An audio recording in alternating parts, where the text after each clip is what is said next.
तेजस्वी यादव ने कभी भी इस राज्य के भला के लिए कोई काम किया नहीं। इन लोग तो वो लोग हैं जो दूसरे की ज़मीन को अपने नाम लिखवा कर नौकरी देने की बात करते हैं। अभी तक उनका सपना टूटा नहीं है कुर्सी का।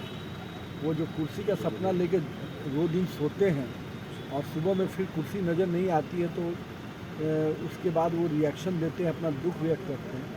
कर्म करना पड़ता है, मेहनत करना पड़ता है। अभी तक अपने परिवार के बाहर किसी को कुछ फ्री में दिया है? परिवार के लोगों के अलावा किसी को कुछ फ्री नहीं दिया है, तो फिर वो बाकी को क्या देंगे? अब तक तो जिसको पार्टी का एमएलसी बनाया, किसी को एमएलए बनाया तो उससे ज़मीन लिखवा लिया, तो किसी को क्या फ्री देंगे? देखिए, तेजस्वी यादव लगातार बयान दे रहे हैं और ऐसे में जमीन सर्वे को लेकर उनका यह साफ कहना है कि जिस तरीके से खूनी खेल हो सकता है।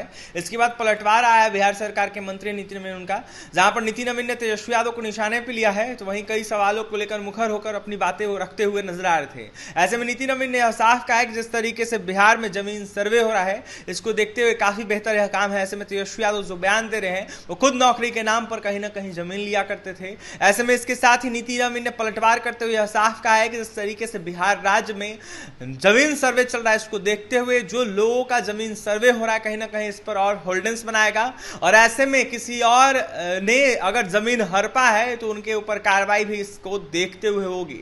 इसके साथ ही तेजस्वी यादव ने 200 जो यूनिट बिजली फ्री को लेकर ऐलान किया, इसको लेकर नितिन नवीन ने यह साफ कहा कि फ्री में अपने परिवार के अलावा बाहर के लोगों को उन्होंने कुछ दिया है क्या? इसके साथ ही तेजस्वी यादव देखिए एक और बयान दिया, जहां पर तेजस्वी यादव ने कहा था कि बिहार में कहीं ना कहीं 2020 में महागठबंधन की देखा जाए तो राजद की सरकार बनने जा रही थी, लेकिन धोखा किया गया और इस वजह से सरकार नहीं बनी। ऐसे में नितिन नवीन ने साफ कहा है कि तेजस्वी यादव 2 दिन सोते हैं और जिस तरीके से उठते हैं तो कहीं ना कहीं वो सपने में रहते हैं और सपना वो देखते हैं इस कदर कि उनको कुर्सी नहीं मिलती है और ऐसे में इस तरीके की बातें करते हैं। अगर कुर्सी चाहिए, अगर सरकार किसी की बननी होती है तो कहीं ना कहीं कर्म करना पड़ता है।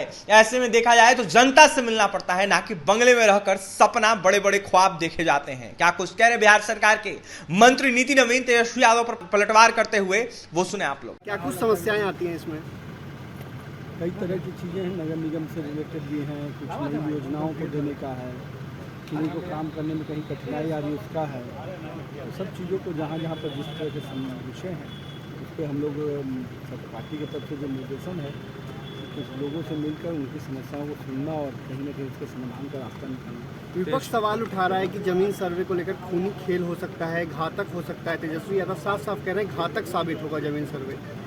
देखिए, तेजस्वी यादव ने कभी भी इस राज्य के भला के लिए कोई काम किया नहीं। इन लोग तो वो लोग हैं जो दूसरे की ज़मीन को अपने नाम लिखवा कर नौकरी देने की बात करते हैं और ऐसे लोग जो लोग दूसरे की संपत्ति को अर्जित करना चाहें वो कभी नहीं चाहेंगे कि जिसकी संपत्ति है उसके साथ न्याय हो। और ये भूमि सर्वे निश्चित रूप से हर व्यक्ति को उसके जो संपत्ति है, उसकी जो ज़मीन है, उसको पूरी तरह से उसका होल्डर्स बना रहा है।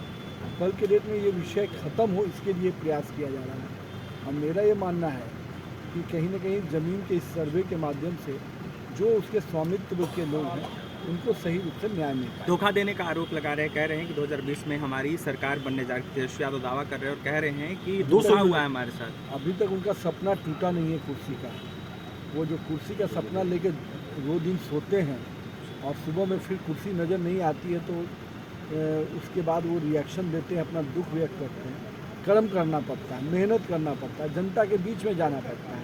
केवल बड़े बड़े बंगले में बैठकर सरकारें नहीं बनती। वो कह रहे हैं कि 200 यूनिट बिजली फ्री देंगे जब विधानसभा 200 यूनिट फ्री बिजली में देंगे वो तेजस्वी यादव। तो अभी तक अपने परिवार के बाहर किसी को कुछ फ्री में दिया है? परिवार के लोगों के अलावा किसी को कुछ फ्री नहीं दिया है, तो फिर वो बाकी को क्या देंगे?